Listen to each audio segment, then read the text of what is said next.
My fiancé said, "You bring nothing to the table, I can always trade up for someone better." I just smiled, split the bill, and quietly moved my savings into a separate account. Now she watches my new wife on social media, wondering when the man she called worthless became the one person she cannot replace. I, 32, male, had been with my fiancée Brielle, 28, for almost 6 years. We lived in Columbus, near the short north, in a small 2-bedroom loft above a coffee shop. I worked as a data analyst for a health insurer. She worked in event marketing for a regional hotel chain. I cleared around $85,000 a year. She made around $60,000 plus small commissions on big events. We split rent and groceries. Most of the nicer stuff, like trips and gadgets, came from my side. Our life was comfortable. Tacos at a spot on High Street, craft cocktails on Fridays. Brunch with friends on Sundays, all of them in the same late 20s holding pattern. Brielle liked to talk about the wedding more than the marriage. We had a venue picked near Hocking Hills. We had a guest list around 120 people. I was the one building spreadsheets for costs and timelines. The change started when layoffs hit my company. They cut around 10%. My team stayed, but the writing was on the wall. I updated my resume and took recruiter calls during lunch. One call came from a firm in Denver. They did analytics for renewable energy projects. The recruiter said, "We pay well and we like people who can grow." The base was $130,000 with a yearly bonus target around $20,000 plus strong benefits and relocation help. They wanted me in Denver within 3 months. The work sounded interesting. I had never lived near mountains. I brought it up to Brielle one night at our usual burger place. The Denver company offered, I said, $130 base, relocation covered, we could actually get ahead. She dipped a fry in sauce and did not look up. "You hate snow," she said. "Denver is not some magic land." "It is more money for the same work," I said. "Actual growth, we could buy a house sooner." She shrugged. "My events are here," she said. "My parents are 20 minutes away." "Our wedding is here." "We could move the wedding," I said, "or do something smaller." She finally looked at me. "You bring nothing to this table but numbers," she said. "I can always trade up for someone better." The words sat between us. I heard our friends talking at the bar, distant and dull. I took a drink of water. "You really think that?" I asked. She rolled her eyes. "Do not be dramatic," she said. "I am saying you are not some prize. Do not act like I should follow you around the map." I did what the hook says. I smiled, asked for separate checks, and started counting in my head, not feelings, steps. Update 1. I accepted the Denver offer the next day on my lunch break. I did it from my car, parked in a quiet corner of the lot. I emailed the signed offer and relocation forms. They sent back a timeline and a contact for a real estate agent. That evening, I tried to open the topic again. "I talked more with Denver," I said. "They want a start date in early May." Brielle was on the couch scrolling through bridal bouquets. "We are not moving," she said. She did not look away from her phone. "We have been over this." "We have not really talked," I replied. "You shut it down," she sighed. "You always think with spreadsheets," she said. "You bring nothing but logic. No one follows that." Over the next week, she repeated the same 2 lines in different forms. "You are not the only person who can pay bills. I can find someone who will stay and build here." At a group dinner, she told our friends about the offer like a joke. "Denver wants to hire him," she said. "He thinks he is some hot shot now." Our friend Nor laughed. "You in Denver," she said. "You would spend all day inside doing charts." Our buddy Trent added, "You would hate being away from us. Dude, you are not that guy." Brielle nudged my arm. "See," she said. "They agree. You bring stability, not excitement." I nodded and let them talk. Then I went home and opened a new checking account in my name only. I adjusted my direct deposit so most of my paycheck flowed there, with a small amount still landing in our joint account to avoid questions. I printed statements for everything I paid toward the wedding. Deposits on venue, photographer, catering. My name and amounts highlighted. At night, I researched Denver neighborhoods. I liked a quiet area near Sloan Lake, small bungalows, runners on paths, short drive to the new office. The company connected me with a realtor named Jonah. He sent me listings with tidy yards and finished basements. We scheduled a weekend for me to fly out and look. Brielle did not ask about the trip. She assumed it was a work thing. "Text me from the hotel," she said. I did not correct her. I texted her a picture of the mountains from the plane. She replied with a photo of cake samples. The gap between our screens told me everything. Update 2. 2 weeks after that trip, I sat Brielle down at our kitchen table, the same table where we had signed the lease 3 years earlier. I am moving to Denver in May, I said. I have signed a lease on a place near Sloan Lake. She froze with her coffee halfway to her mouth. You are joking, she said. I am not, I replied. I tried to talk this through. You shut it down. I am not staying stuck. We are engaged, she said. We are planning a wedding. You cannot just go. I can, I said, and I am. I will keep paying my share of rent here through the lease end. After that, you decide. Her face changed. You are choosing some job over me, she said, over 6 years. I am choosing myself, I said. You told me I bring nothing. I am going where what I bring matters. She pushed back her chair. If you move, we are done, she said. I will not be some long-distance backup.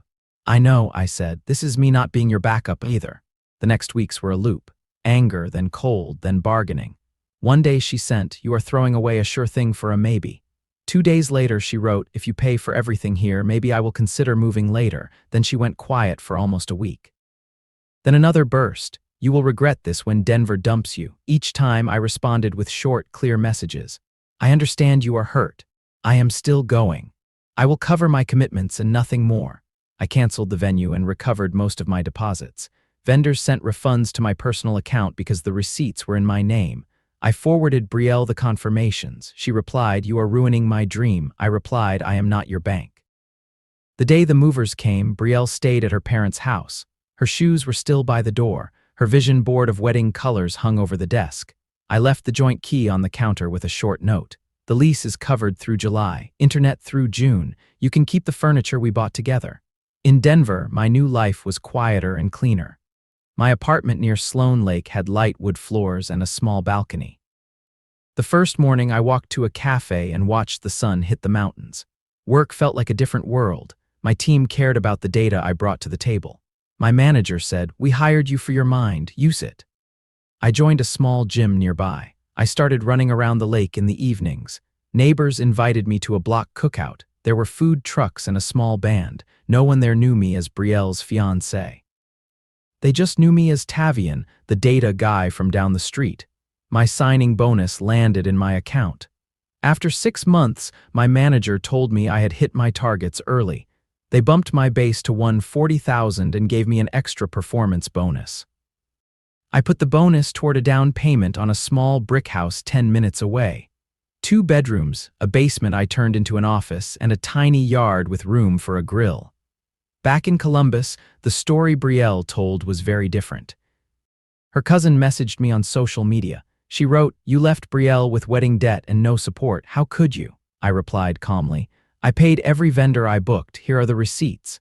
I attached screenshots with amounts and dates. Her cousin responded later. She said you stiffed everyone, she wrote. I guess that was not true. I did not comment further. I ignored most messages from friends who had not spoken to me in months. I answered Brielle's mom when she reached out. She asked, did you really leave her with nothing?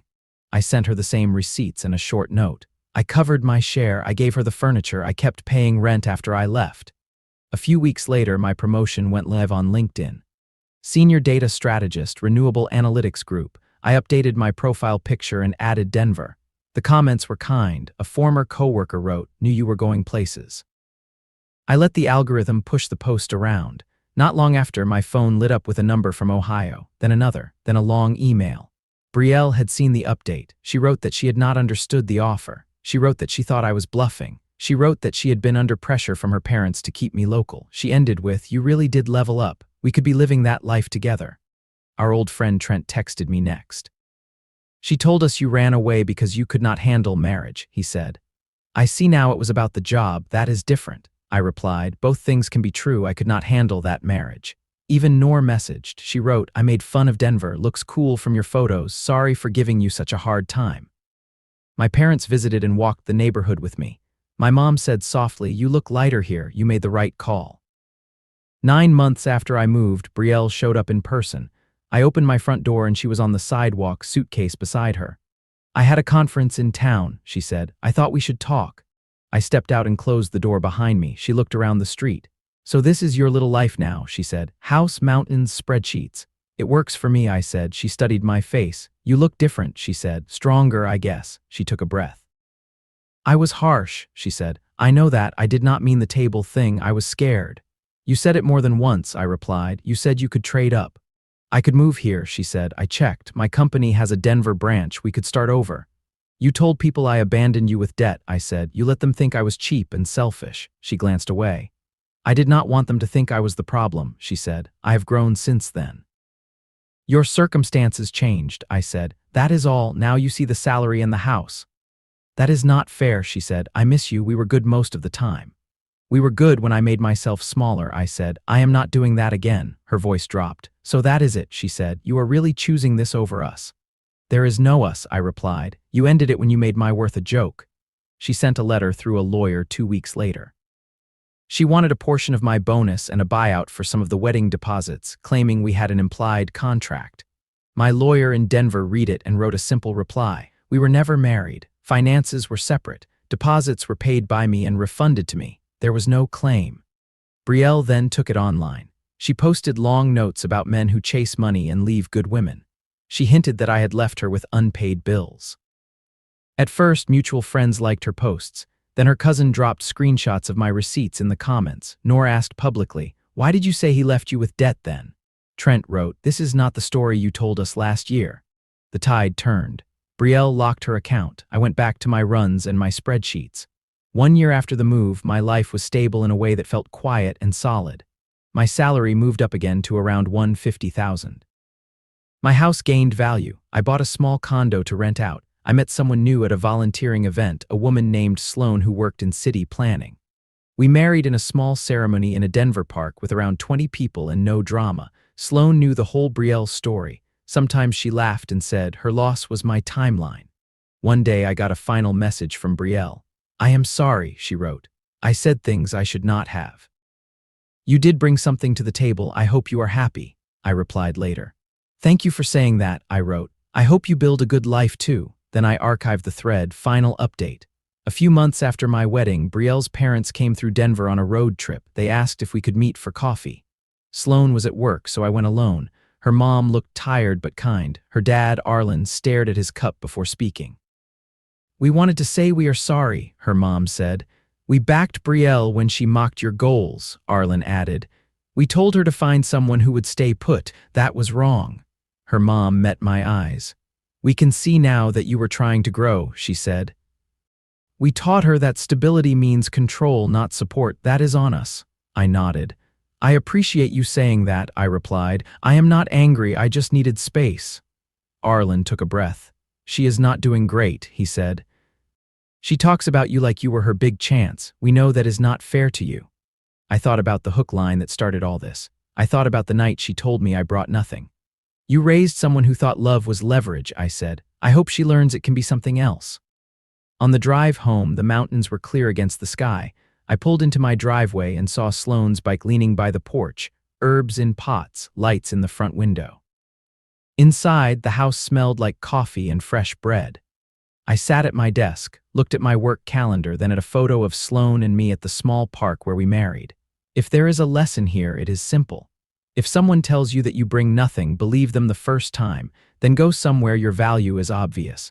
Not to prove them wrong, but to live right. The right people will never ask you to shrink so they can feel bigger.